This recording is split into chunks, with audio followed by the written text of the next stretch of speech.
This is MC Fireside Chats, a weekly show devoted to the outdoor hospitality industry, hosted by Searl and Cara Csizmadia. You'll hear from special guests that focus on topics to help your business succeed, all backed by Modern Campground, the most innovative news source in the industry.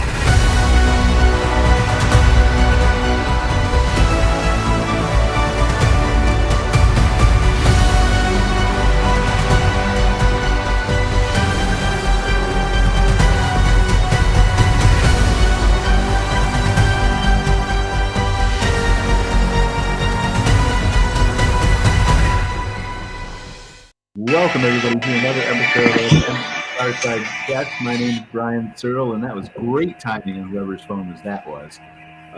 But we're welcome to another episode. Threw me off for a little bit. We're the second week of the month, and we are focused on the glamping industry, which is perfect timing because we all just got back. Well, most of us just got back from the Glamping Show USA in Colorado. Awesome, amazing time. I want to take a few minutes and talk about that. But first, before we do that, we've got a couple special guests here. We should have Miguel joining us shortly, I believe, for the show. But Katerina is here, and she's not one of our regular guests. So, Katerina, do you just want to briefly introduce yourself, and then we'll kind of go from there? Definitely. Hello, thanks for having me here. So I am Katerina. I'm the co-founder of Campsaround. Campsaround is a booking platform that offers guests the opportunity to book amazing places in nature online. We have started from Greece in Europe, but we are now in a mode where we are expanding in other Mediterranean countries. Where glamping is still pretty early, I would say, as a market, but has a huge potential. I think that it's really nice what you're doing here and you're discussing about it, and I'd love to be part of that. Awesome. I can't wait to talk to you. I want to dive into a little bit about what Greece is doing as far as the glamping industry goes, the whole Mediterranean area, and see how maybe it correlates to what we're doing over here in the USA and Canada. Also, Miguel's here. Miguel, welcome. Miguel is from a glamping company in Mexico. Do you want to briefly introduce yourself, Miguel? Yeah, sure. Well, thanks so much. I don't know if the echo, are you listening well?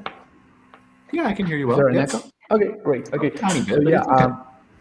Great. So I'm Miguel Huerta. I'm the CEO of Nantli Living. We're the first glamping operator in Mexico, and well, the glamping industry has been booming in Mexico ever since the pandemic. We currently operate two glamping associations. Hi, Ruben. How are you? Sadly, we missed the glamping. We are to share some details. You're cutting a little bit in and out. I don't know if it's just me, Miguel. No, we could I'm hear you, getting but then you were kind of fading in and out a little bit. So we'll try to come back to you in a second. But I think we got most of it. You run this really cool glamping place in Mexico. You're familiar with Ruben. Probably, is he a member of the association, Ruben? So I'm on mute. Yeah, Miguel and I have interacted in the past, and it's good to see him. And sorry you couldn't make it to the show. Awesome. So let's dive in here before. And again, Katerina and Miguel, we're going to get to your stories. I definitely want to talk about Greece and Mexico and what the glamping industries look like in both places. But I feel like we need to start with what happened just last week because it kind of probably shocked us all, right? We knew the glamping conference was great.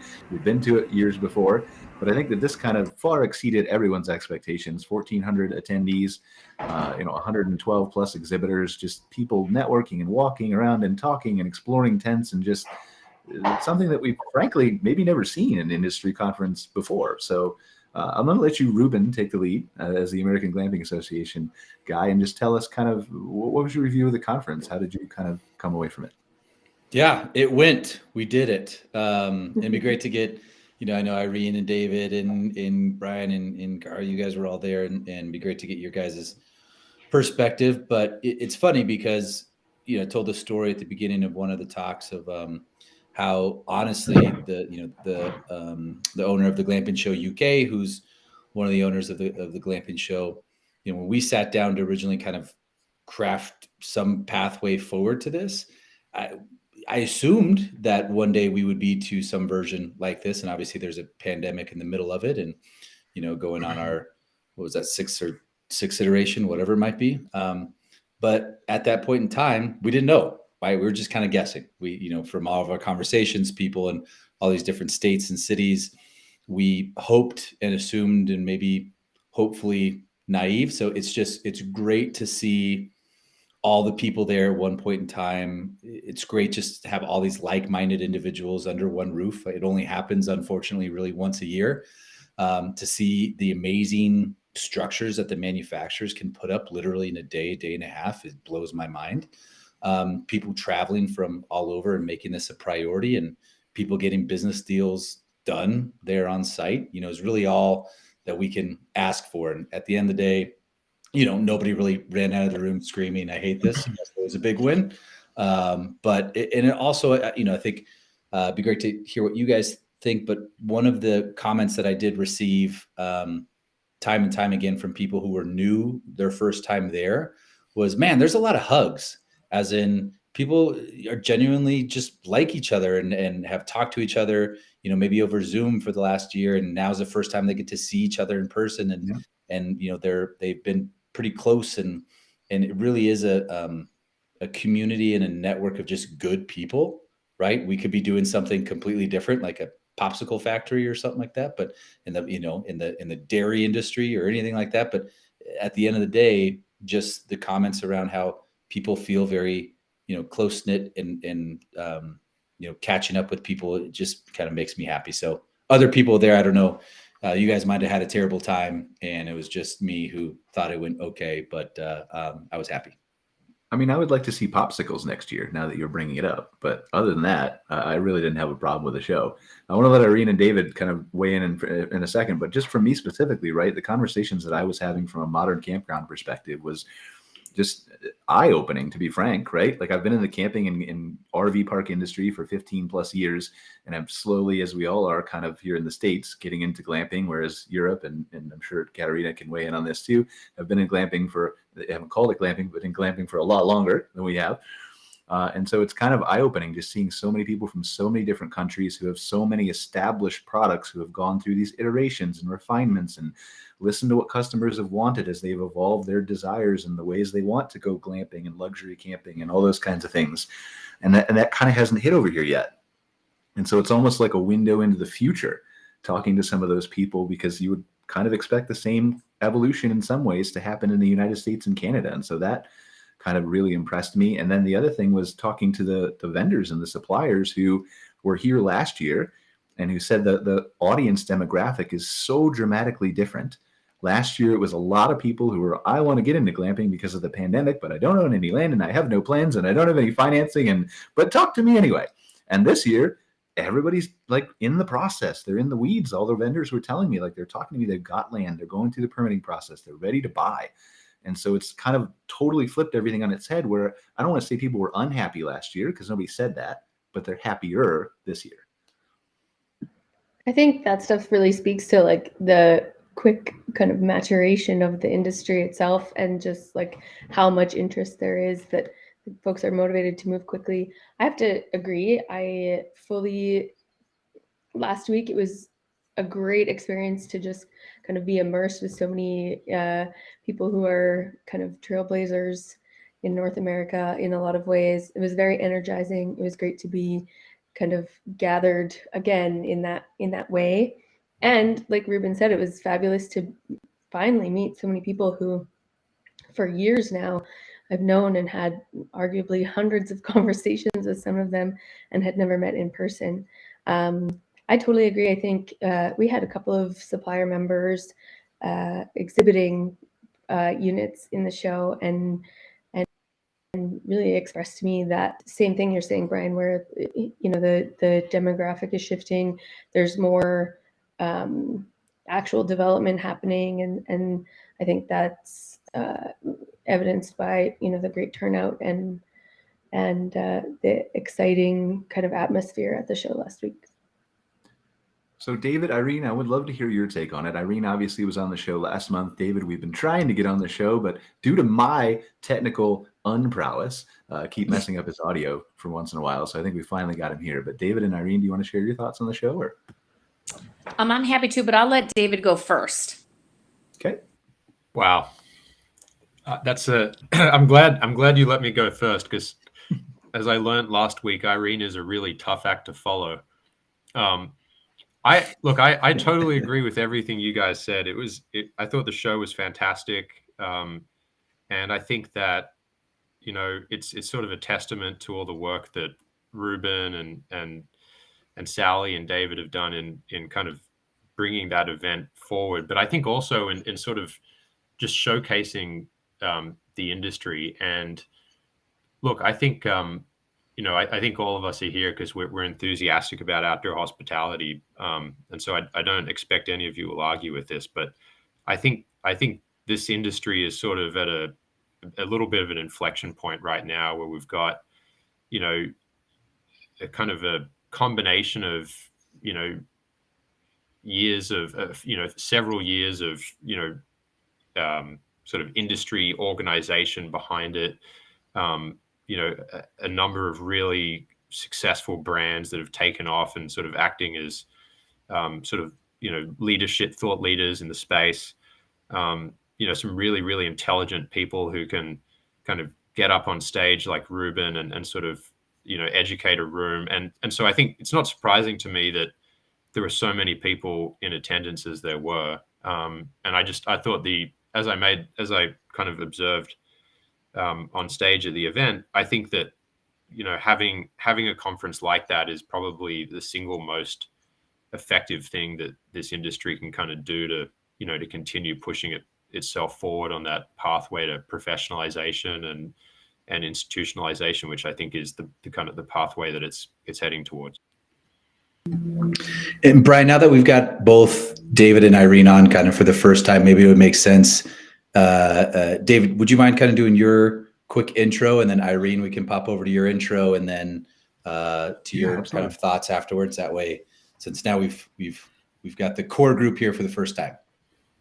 Yeah, sure. My name's David, and I'm the founder of a platform called Outside Capital, which is a niche investment company that my partners and I launched earlier in 2022. My background is almost entirely in the hospitality, traditional kind of hotel hospitality, resort hospitality business. And previously I worked as a investment banker, and then most recently as an investment professional with a private equity firm that invested in traditional hotels and resorts, but also, somewhat recently backed a company called AutoCamp, which is I'm sure most of you guys know, one of the leaders in the in the kind of glamping side of the outdoor hospitality business. So we're a very niche firm. We try to focus exclusively on the outdoor hospitality space, which we define as everything ranging from traditional RV parks and campgrounds through to glamping or outdoor resorts, through to nature-based outdoor recreation themed small hotels, lodges, and inns, and everything in between. My background's probably a little bit different to some of you folks. I kind of don't have the RV campground pedigree that I think a lot you do, Brian, and a lot of the folks in your network. But our fascination with this space is that we think a lot of these areas are starting to kind of converge into each other. There's a lot of campgrounds that are starting to look a little bit more like hotels.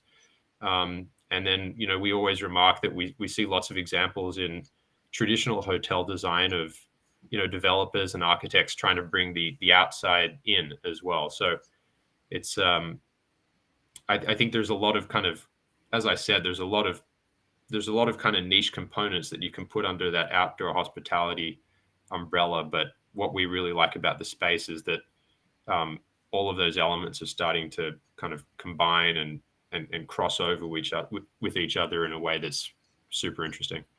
Very exciting. Yeah. Irene? Well, thank you, Ruben. I am Irene. So Irene Wood, I am actually the founder of The Fields. It's a little boutique outdoor glamping resort and located in South Haven, Michigan. Some of you probably saw me last week as part of the pre-workshop right before David, where I talked a little bit about halfway halfway / founder story, halfway / all the things that you need to do, your like glamping basics checklist. Very different than David. I have zero background in camping or RV parks or any of that kind of hotel management. So I come from, I think, maybe a little bit of a fresh perspective, which I think is what I'm enjoying so much about this industry, is that there's a lot of people that have very colored stories and trajectories that get them to this space, and a fresh approach, right? A combination of, I always say I'm the recovering camper, which has been such a really fresh approach, and probably why we are seeing such strong success. Particularly, I mean, we're 2 weeks from completing our 4th season, which just went by in a blink of an eye. So for me, particularly at this glamping show, what I was loving is seeing all these people who have been dreaming and thinking about doing something.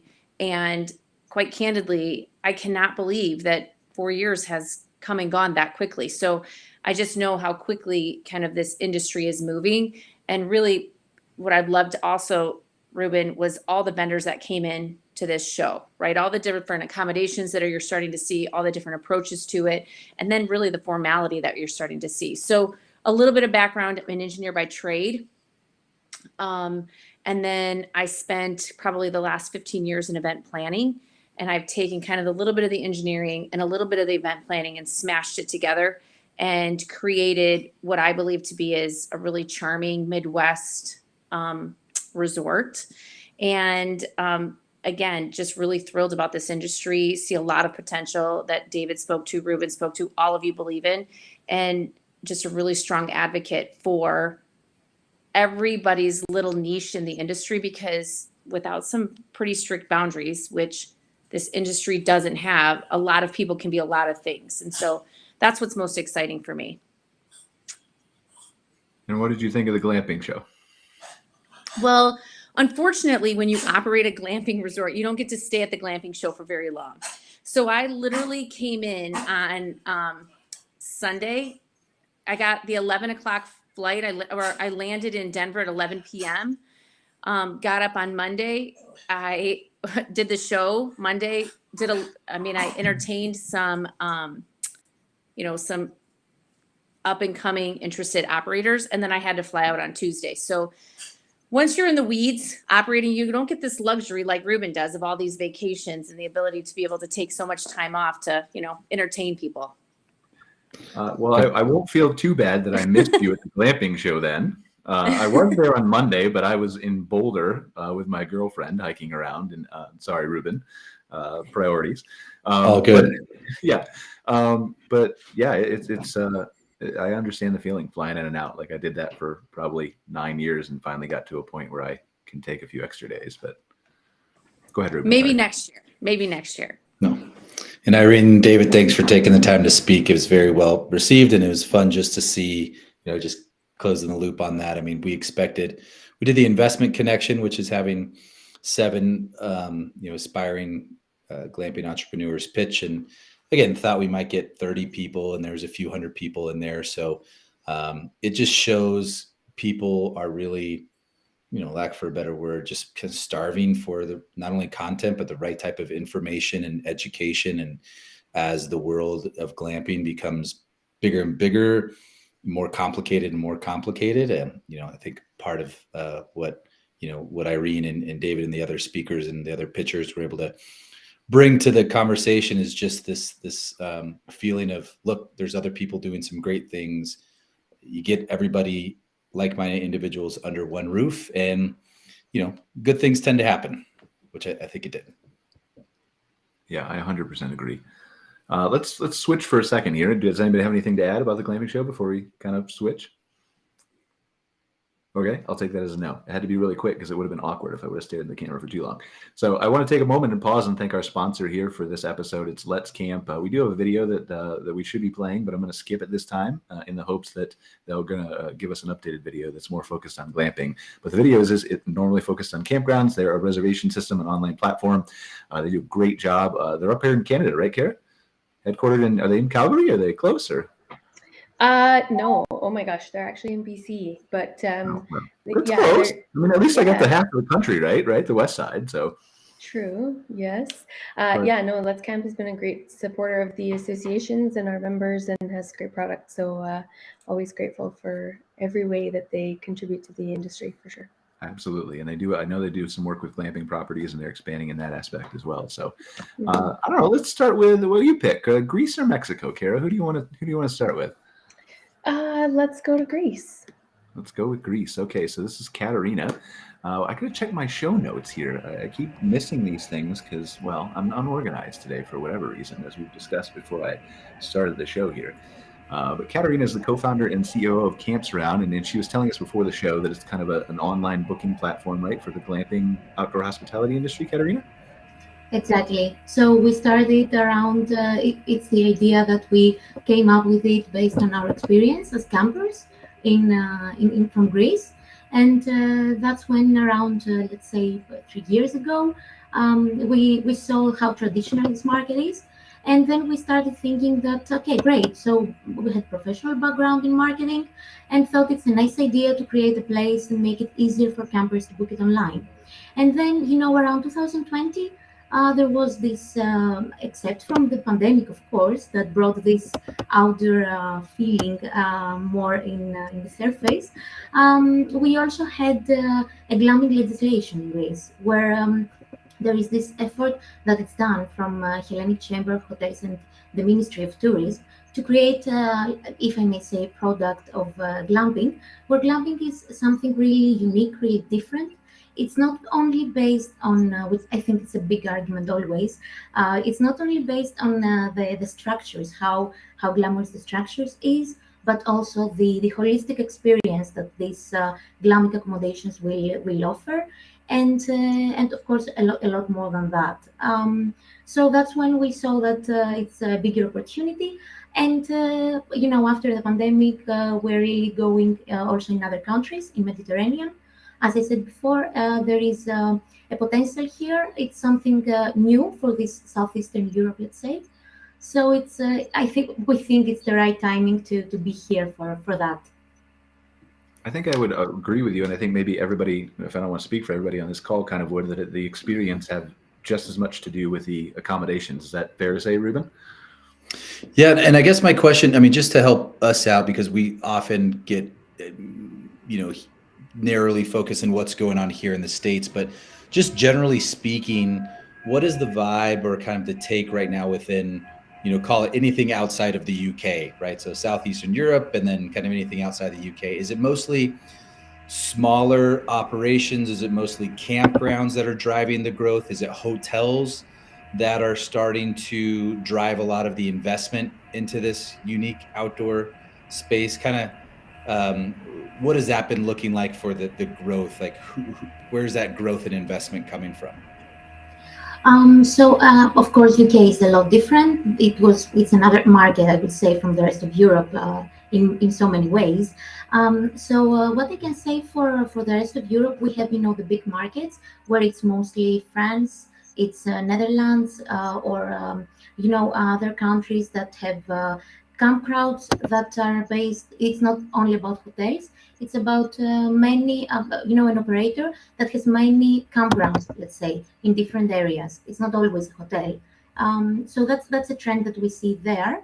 But of course, from what we see here in Greece, and that also has to do with some approaches we had from people from abroad that want to invest in this region. It's that there is interest also from big hotel chains, where they want to create the new glamping, which it will be more luxurious. Of course, it will have the many amenities, private facilities.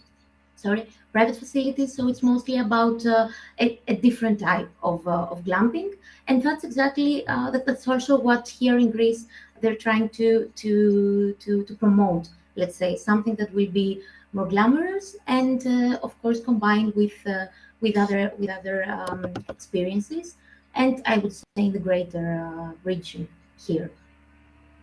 is it fair to say, and maybe Ruben, you could probably answer this too, maybe I'm wrong, but I kind of assume that Europe as a whole was way ahead of us. Is it fair to say it's more the UK that's ahead of us, or? I think, and everybody can chime in here and give their perspective, but I think what's been clear, and Irene and David, you guys might have interacted with a lot of maybe outside the US individuals and organizations over the last week or so too, but they're just different, right? So, what happens in South America is different than what happens in Canada, which is different than happens in UK. And I think the main comment that I did receive, which we've received over the last several years, if not the decade, is just the vast opportunity that the US has for land, right? So in the UK, that's what you got, right? You don't have unlimited, territory and resources, right? And then the opportunity for, a country like Greece, or France or Portugal is you can tie in from a lot of people coming from Germany, a lot of people coming from the UK. You've got different cultures and different, vast numbers of travelers that are already familiar with that destination, right? It's an easier flight. So I think there's different opportunities, and different strengths, and then different weaknesses of each market. But I'm still very fascinated learning about what some of the other international markets are doing, because I think there's stuff that we can learn, like each country can learn from what that other market is doing, and each country can learn what to stay away from, because if they were 3 years ahead, it's like looking into a glass ball to say, let's just not do that because that didn't really work out for them, or how do we want to change that? So I think it's interesting. I think I totally agree that there are two different markets at all. I think that what we feel about US is mostly that you have more an outdoor lifestyle than the rest, than here in Europe in general. But of course, when we're talking about glamping or campsites or even RV life, we're talking mostly about people from Central Europe that will travel around Europe either with their RV or to try glamping experience. So I would agree that it's just different. And of course, the thing here is also that when you have different countries, you also have different legislations, which makes it more difficult for someone to go from one country to the other and create something, because they need so many things to figure out before they do that, which I don't think it's that big in US. Okay, so that makes sense. So from an entrepreneurial standpoint, you mean? Yeah, either we're talking about someone creating a glamping property in Italy, and then if they want to go in France, or if they want to come in Greece, they have to deal with different legislations in terms of creating the whole glamping property. So it's easier for them to create multiple glamping in the same area or region or country than going in another one. Versus, so Colorado to Texas, Texas to well, maybe not California there, but lots of regulations in California, I keep hearing. But yeah, state to state, I completely agree with you. That's definitely, and again, it's just something that never popped into my head, right, before kind of having this conversation, but it's fascinating to learn it all. And just a quick, David, is there anything that you could shine any light on when it comes to the international markets? Because, while we have Katerina and she's in a very unique market, as whether they're professional investors or different organizations, as they're looking to put money into expansion, has there been much of what that would look like on an international stage, and what the viewpoint would be from a capital infusion, seeing that it's hard to do so from state to state here? I'm sure it's hard to do from country to country, but are those part of the conversations yet? Are people still with interest rates where they are, with the industry where it is it still, maybe in a few years type of conversation? Yeah, I think just as a general comment, I think that, my experience from the hotel side of the industry is that the capital markets for hospitality real estate in general in the US are probably better organized than, almost anywhere else in the world, if not everywhere else in the world. And I think that part of what you've seen when you kind of zoom out on the glamping or experiential nature-based lodging space, however you want to describe it. I think there's a few things that are clear, or just a few observations. Number one, I think it sort of depends what part of the industry you're talking about. And so, glamping, if that's your preferred term, it obviously has a, very strong pedigree and history in Southern Africa. A lot of the safari destinations have had, tented camps of all sorts of, varying price points and amenity sets for decades and decades. In Australia, where I'm from, the what we call the caravan park industry, which is the our equivalent to the RV park space, is actually extremely well organized, and there's a lot of institutional capital that's been in that sector for a long time. And I've never really studied this, but I would guess that the overall level of brand penetration there is probably higher than it is here.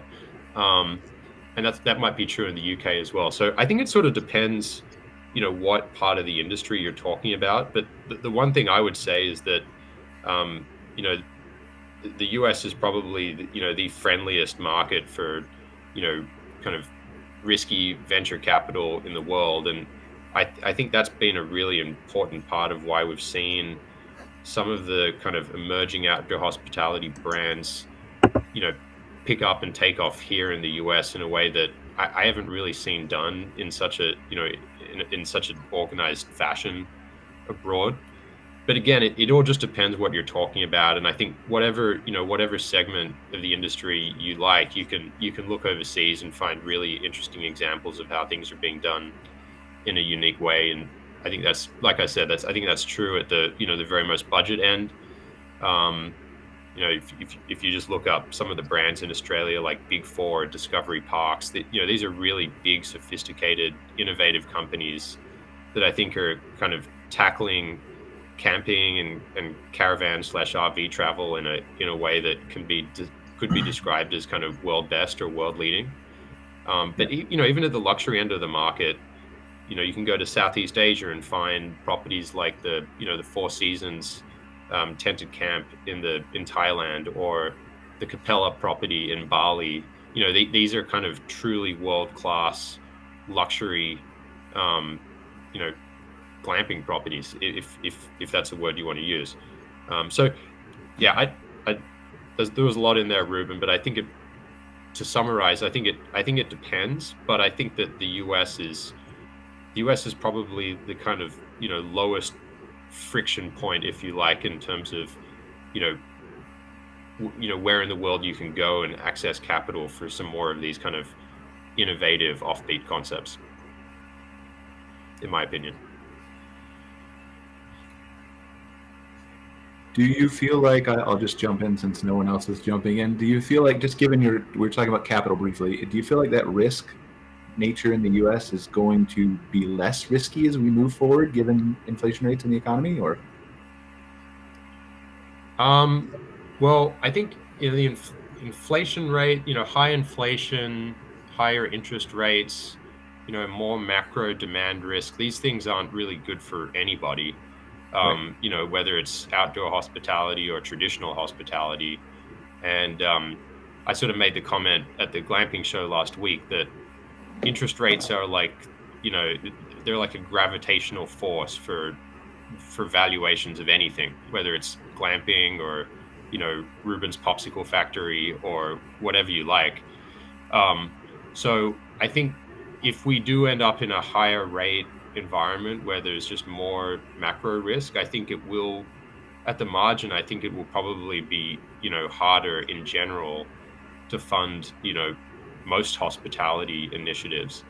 But having said that, and I also made this point last week, I think here in outdoor hospitality, we sort of have this interesting case to make, which is that, when you look back, and we've done a lot of research on this at Outside Capital. When you look back, at the last macro downturn, the last really significant macro downturn, excluding COVID, which was, nearly 15 years ago now, we don't have great data from the RV park campground industry from back then about, what the impact of that shock was on overall levels of outdoor travel, but there's a bunch of anecdotal data points to suggest that that industry actually, outperformed the rest of hospitality and the rest of the economy in general, but by an enormous margin. And I think when you think about what people do in a downturn, and the way that people tend to switch, may switch to lower cost or more affordable forms of travel instead of canceling their travel vacation plans altogether, that sort of makes sense to me. And I think that anyone in the hospitality business competes in a global marketplace now, and I think you could probably make that same argument even for some of the higher priced, more kind of amenitized alternatives that exist in the marketplace now that didn't 15 years ago, that will probably benefit in a way from people not deciding to travel overseas, if that's one of the consequences we see from a period of higher energy prices and lower economic demand. So anyway, long story short, I think that the environment that people are worried that we're entering right now is probably not good for anybody. But I do think that the outdoor hospitality space, whatever part of it you're in, can really make a convincing case that this part of the hospitality and travel industry is actually pretty well positioned to outperform relative to old world hospitality and travel businesses, if we do end up in that sort of environment.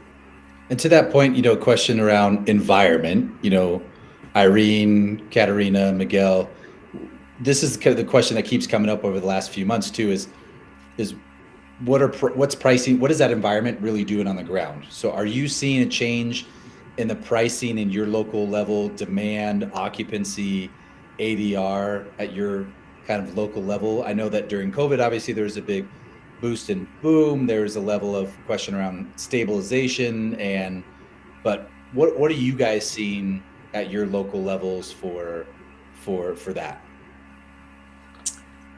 Well, in terms of pricing here in Mexico, what we have is that sadly we cannot increase prices by a lot. That's number one. Two, even though, for example, here in Mexico, the interest rates have always been high compared to the States or Europe, getting outside funding, it's pretty hard, or the terms are not as in these other nations. What that has done to most of the glamping operators in Mexico is make them more efficient. So, for example, in our case at Nantli Living, for our first property, we made a profit on month 3, and on the second one, it was on month 11. So at the end, sadly, for most of it's not only glampers, but also in the whole, I will say, economy, not even in the tourism industry, but in the whole economy, there are too many people that are highly leveraged, and sadly, with this downturn in the economy, we're gonna see a purge where operators or owners that don't make a profit as soon as possible, sadly, they will go out of the market. Now, on the pricing strategy here in Mexico, sure, when I was at the glamping show last year, I heard about amazing stories of people charging $600 per night, and I mean that's great. But also here in Mexico, even if you have premium locations such as Tulum, you cannot charge that. There's always a handicap on the pricing that you can have. Now, what we have seen is that there are industry or tourism hubs such as Tulum or Cancun that sadly they have seen a downturn on the demand as well. So, but what we're seeing is that the internal market is the one that is making up for the lost sales to foreigners. So I think that sadly in Latin America, downturns are something that we expect a little bit more often than in the States. So I think that we're a little bit more prepared in order to take these challenges. But at the same time, it's the internal market here in Mexico. At the end, Mexico is pretty much as large as Europe. So I was seeing this picture the other day where from Tijuana, which is in the upper left corner of Mexico, to the southeast of Mexico, it's pretty much if you go from Ireland to Greece. So Mexico, it's quite a large country, and it has some interesting opportunities for Americans that might look to diversify their portfolio, but also for Latin Americans building their own facilities. So, and I think that that's one of the conversations that we had at the last Glamping show, where there are a lot of Hispanics in the industry. And I'm very grateful and thankful for that. I used to work at technology companies, and whenever I would go to any of these annual retreats, sadly the Latinos or the Hispanics we were the minority, and at the end, I mean the glamping industry were a pretty large, or we have a large representation. So how do you think, just following up on your last point before we get into some of the other issues, like how do you think we involve Hispanic people more in the glamping industry, get them to come to more of these conferences so they can be represented more fairly? Well, for example, here in Mexico, we're working and we would like to create the Mexican Glamping Association. That is bound to happen. There are world-leading facilities pretty much across Mexico, and for most of them, it's sort of a dream or a goal to attend the glamping show. Thank God that it's in Denver, so there's a direct flight straight from Mexico City, and I'm pretty sure that by next year we're going to have a large representation of glamping operators. This year, from what I heard, is that we had a large representation of constructors and tent manufacturers. So I think that that's healthy. Now, I would like to see an increase, maybe either on investing or on sales increase or revenue increase. And by that is sharing best practices among different glamping owners. At the end, I think that regardless of your location, money is always an issue, but there are amazing lessons that we can share. For example, here in Mexico, at least at Nantli and Nantli Living, only 5% of our reservations come through OTAs. So that's amazing. I mean, we're saving a lot of money. Sure, I talk with some folks where they say maybe you are doing something wrong, because in the American market, most of the reservations they come through these OTAs. But at the same time, maybe we're doing something right, and at the end, it's everything goes back to the profits that the business is making. Yeah, I would. I mean, I would agree with that. I mean, I think you're maybe doing something right would be where I would lean, because I'd rather have that 20% in my pocket or whatever percentage it is that those OTAs take away from me. But go ahead. I think Ruben, you were going to say something. I wasn't looking at my screen, but before I jumped in. No, that I think there's, as we look at every, as we kind of bump into the next question here, Miguel, I think that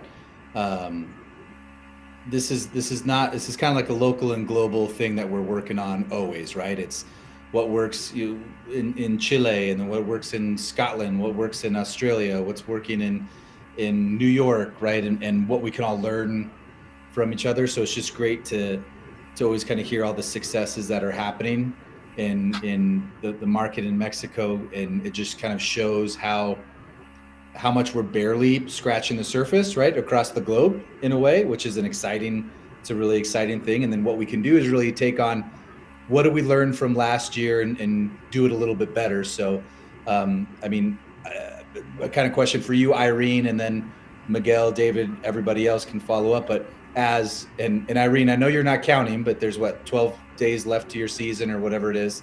But who's counting? Yes. Me. For those that are listening and whatnot, I mean, were there any kind of big lessons that you were able to pick up, or things that were top of mind this year that you're looking and excited for next year? And then for anybody else to kind of, because I think that's with the industry that's moving so fast, what can we pick up from what we just did over the last 12 months and make our business, everybody else's organizations better and better. So I guess group question of I know kind of it's weird with the seasonality, but as we get into October, November, things start to kind of shut down. We revamp. So what does that look like? Anything that was top of mind? Yeah. So one of the things when you start 4 years ago, so let's just start with, I opened the fields 4 years ago, which is really year 0. And we started halfway through the season. So we never got really the full brush of what a season would look like. And then the following 2 years was COVID. So there are a couple things when, we're evaluating how did the year perform and how did the year perform according to plan. But oftentimes in the very beginning, you're moving a lot of levers. You're moving levers with pricing and amenities. And so it gets really challenging oftentimes to kind of sift through all the data points and then land where do you think and how did your business perform? I was thinking of what Miguel had said in terms of, occupancy. And then there's a lot of data out there that shows, what occupancy of hotels has been for the last few years and then what it's been for bed and breakfasts. And really, I feel like glamping kind of falls between a hotel and bed and breakfast, so in that occupancy rate. But I do think that there are some, benefits or kicks that the business got during COVID that now we're starting to realize, now that COVID is lifted. And one of them, that I think David and I had chatted about is, the reality is kids are going back to school.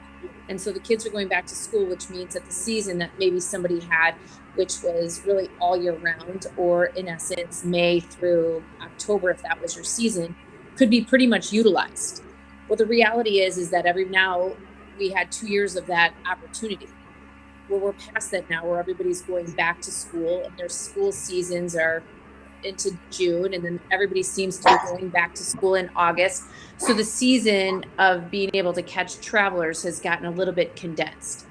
And a lot of people, I think, in the glamping industry are in those areas where somebody's traveling to, and oftentimes they're considering traveling to with their kids. So I have seen a softening from not ADR, but from an occupancy, that maybe next year with the movement of a lever in terms of pricing or dynamic pricing could pick up those, I want to call them shoulder months. So that's one of the things that I think about as we're, planning for 2023. And then the other things too is, Americans, and I don't know if anybody else is seeing this, but, they have this feeling of constant change. And I felt like when I saw Collective Retreats do their presentation that, that's a pretty young company. And for already in such a short time to be announcing a new product tells me that what they're seeing is a response to maybe people tiring of a certain look and needing to replace that certain look with another certain look, right? To keep consumers engaged, right? Because you went from, what was it, igloos to then wall tents to now, Juke, let's just talk about how awesome those little accommodations were. But, that's one of the things I think that is very different than resorts and bed and breakfast is the accommodation change, particularly in the United States, has to keep up with the attention span of Americans, which is very short. And, so I think that those are, if I were to look at two main players, I think about how COVID is done and how that's changed really the travel habits of people, because the travel season has now gotten shorter simply because everybody's got kids that are in school. The second thing is that we as Americans get bored very easily. And that's evident in what I saw at the glamping show with all the new accommodations that are coming forward. And then the third thing is that because everybody is fairly new to the industry, there is a lot of levers being moved, which makes it very hard to target which lever had the most impact. Is it pricing? Is it like all of your auxiliary? Is it your location? Is it because you're a cool, trendy brand? Is it because, you've got, so there's just a lot of moving pieces. And I think that that's what makes this so fascinating is you actually do have to be on your toes and very nimble, which I think that this business does. And really kind of back to kind of David's point, why I think this industry is going to survive what I believe to be a tough, probably 24 months for most of us is that, the profit margins are pretty high, which is why everybody wants to get into it, right? I empathize with my husband who, runs an automotive company, and when they talk about their margins are at, in the single digits. Well, when you're talking about the glamping industry, which is why a lot of people are very attracted to it, and is in the double digits, and oftentimes in that, mid 40s, low 40s to sometimes 60%. So we'll be able to ride that out because you have a little bit more buffer than other industries do. So for me, we're probably at the end of the season in 2 weeks going to do a lot of evaluation and data scrubbing and guest scrubbing to see, again, what the real performance was, and then put together a plan for next year and try to stay on our toes and be nimble for guests, the industry, and everybody else. So much of all that I feel like I can unpack for another hour, but we don't have that much time. So the one question that I did want to ask is regarding to collective retreats, and I missed their presentation, I think. I don't remember seeing that there were various new accommodations and things, and so maybe I just wasn't in the room for that. I think I agree with you on Americans' attention span, but given the saturation or lack of it maybe that we have in America, do you think it's a collective retreats pivot problem? Because I feel like a lot of Americans have stayed in those, but many have not experienced glamping at all yet, and so their attention is still maybe can be taken advantage of for the year it's in the more original accommodations. Well, I'm just going to answer from my perspective. Once you start to hit that price point of, collective retreats, they have their own following. And what they've really amped up is actually what I would feel like I would compare to the tented camps of Chiang Rai, the Four Seasons. They've really made a huge investment. I do believe they will have the premier accommodation. So, I think that they're probably targeting a market that has already seen their product and is very excited for the next product. But I do believe that there is a lot of people who haven't entered the market yet, who are just seeing it. But again, you gotta think, Peppa Pig was talking about glamping 3 years ago, and Barbie put out a whole glamping/camping theme 2 years ago. So I feel like there was an influx of a lot of people talking about it. If they didn't know about it, they heard about it. I'd be curious to see, and maybe Ruben, you have the data. How many more consumers do we have out there to go grab that haven't touched glamping yet? That's a good question. That's the data to know, right? Yeah, and I think as you're saying that, and if anybody else has a perspective here in the last few minutes on this, I think from that, I've said for quite some time now that just this post-pandemic or during the pandemic that glamping has proven to be this gateway to the outdoors. So people who were just like, I can't really do camping, but hey, glamping sounds pretty good. And this year and at this show and over the last few months or last year, I think there's this shift in even the term glamping, where 5 years ago, you wouldn't really be caught dead using it in certain circles because people would be like, nah, no, absolutely not. So I don't know, like Katerina, Miguel, and David, Cara, if you feel that same way where just the term itself, I think is, Irene, to your point, could signal some of that, all the little PR that's happened, all the Barbie, all the different articles, all the Kardashians going, all of the, whatever it is. I think that just takes time to get there. I feel like this year, honestly, is the first year where you sometimes don't have to look over your shoulder before you use the term, but that's just, could be just me. Yeah, no, I definitely agree with that big time. Absolutely. We've got some members in I won't call anybody out, but I joke with one all the time about he doesn't have to like the term. What matters is that the consumers understand and are embracing the term and are seeking out those experiences. The word, the definition stuff, I think, took a while to get there. And we see that in other areas of the outdoor hospitality industry, in my opinion, too.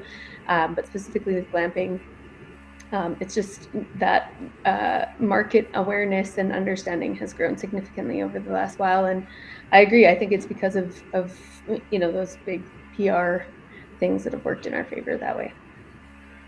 I agree as well. I mean, sorry for that. So what I feel is that same thing now. People are really going into using this word, even if sometimes they're not sure of what it is, but they feel that it's a glamping experience. So we've seen that a lot. And if we're talking about next several months, what I feel is, it's a realization of, everything has to do with outdoors. Everything has to do with how you feel about going in the great outdoors. And each place has their unique points. Like even in Greece or in Italy, maybe North Italy is different from South Italy. In North, there are more wineries or farms that can serve glamping, and then we have South Italy, which is more sun and beach. So I feel that every place and every operator has to find their own way to promote, let's say, their place, and create a unique, a solid presence for themselves to bring the right guests at their accommodations. I think that we're still on the early days of the on the industry. I mean, I really recognize all the hard work that the OG glampers have done for the industry. But at the same time, for example, here in Mexico, we're only seeing that people are getting, or that the industry or the category is getting traction. So even though that the glamping industry in Mexico boomed, I will say in the last 2 years, um, the level of attention that the glamping industry is getting based on Google searches, it's pretty much at the same level as hostels, which is a well-established category that has been for a long time. So that only shows that we're on the very early stages, that people are discovering the category. And the other thing is that here in Mexico, according to our estimates at Nantli Living, is that there are somewhere around 12 to 42 million people who could potentially be glampers. So I think that we have a lot of room for improvement and to get people involved. And with the economic downturn, maybe that will mean that long are the days where we could charge whatever amount, and maybe we should decrease our prices and make it a little bit more affordable to the regular people. But at this, for example, here in Mexico, one of the main issues that we have is that even though that we have national parks, the level of quality that we get from the lodging options nearby those national parks are extremely low. So glamping, it's the perfect solution for that, in order for Mexicans to go and enjoy these wonders. All right, well, we've got about 2.5 more minutes. Does anybody have any final thoughts here before I briefly give mine? Everybody's so quiet. All right, well, I think what I'm taking away from all of this, at least in my personal perspective and in my eyes, as I've discussed, like I have a background in campgrounds and RV parks for a number of years now.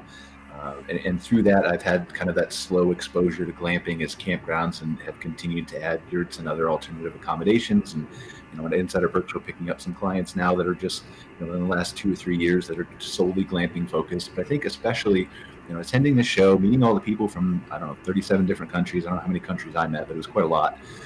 Hearing you guys talk on here about Mexico and Greece and Europe, and talking to Nick Perslow from Glampatech about the UK, and everything that Ruben is sharing. It's just really kind of eye-opening and very exciting, seeing how the industries are the same but different, and progressing at different rates at different times, but also at the same rate in the same time. And just learning that there's so much knowledge that we can share, regardless of how far away we might be from each other, that can benefit everybody. It's just kind of opened my, I'll be honest, I put my head down for the last 13 years. I've been an entrepreneur running my company. Until December, I've never stepped foot in Europe. I'm going to take my first European trip, and I'm 40 years old, because I've had my head down working 110 hours a week for the last 12 years, right? And so it's opening my eyes not only to the world, but just to how we can kind of more come together, especially in a tight niche industry like this, and just share all the resources and knowledge we have together. And it's really cool, I think. I foresee Sounds like you need a holiday. I do, but it's by choice. It's by choice, so it's okay. I foresee that a lot of international cooperation among glampers will start to emerge. So I am really grateful for you, Brian, on having me and this very diverse cast. And well, of course, Ruben, he's doing an amazing job with Glamping Hub and the American Glamping Association. So I think that it's bound to happen. And now with certain technologies such as crypto, maybe wiring money from one country to the other will not be a hurdle as it is right now. And I don't know. I'm very excited about the future. For sure. Ruben, any final thoughts? No, thank you guys for all taking the time. Really appreciate it. Anytime that we get to talk glamping is a nice reminder that how lucky we are to be in part of this space that is exciting and still emerging, and everybody's still trying to figure everything out in a way. And so it's just great. I think, like I said, whether it's the show, these conversations, other gatherings, get-togethers, conversations, it's just good to have these types of topics be brought up, because this is what we're thinking about on a daily basis. And so it's just great to always be connected with just intelligent, like-minded individuals. So thank you guys for taking the time. For sure. These conversations are so stimulating for me. Like it's almost like a vacation just having them, the intellectual conversations, learning new things and stuff like that. Cara, any final thoughts? Sorry. Yeah, no, I'll echo what Ruben said. I appreciate everybody's time and joining us. Same thing. I really love these conversations here in Canada. The dynamic is really fresh and super exciting here too. So I'm excited, like you all, to see what the next 5 or 10 years bring on this front specifically. Awesome. Well, thank you all for joining us. I really appreciate it, Miguel and Katerina especially. Hopefully you guys will join us back for a future episode sometime to give us an update on all your adventures and things that are happening in both of your countries and with both of your businesses. Ruben, as always, thanks for co-hosting this special glamping episode with us. We're looking forward to seeing you back next month, as well as Irene and David for more awesome conversations. So take care, guys, and we'll see you next week. Thanks a lot. Fireside Chats. Thanks a lot for having us. Bye-bye. Thank you very much. Thank you. See you guys. Gracias. Bye. Bye-bye. Thanks for watching this episode of MC Fireside Chats, hosted by Brian Searl and Cara Csizmadia. Have a suggestion for a future show or want to see your campground or company as part of an episode? Email us at hello@moderncampground.com. Join us next week for another episode. And don't miss the latest outdoor hospitality news and commentary from around the world at moderncampground.com.